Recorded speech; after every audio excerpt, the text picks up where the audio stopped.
teacher at St. Martin's College, that's where I caught her eye. She told me that her dad was loaded. I said, in that case I'll have room with Coca-Cola. She said, fine. And then in 30 seconds time, she said, I wanna live like common people. I wanna do whatever common people do. Wanna sleep with common people. I wanna sleep with common people like you. What else could I do? I said, I'll see what I can do.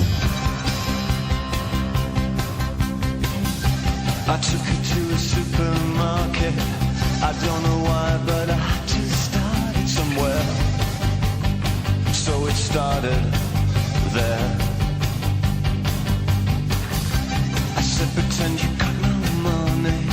And she just laughed and said, oh, you're so funny. I said, yeah.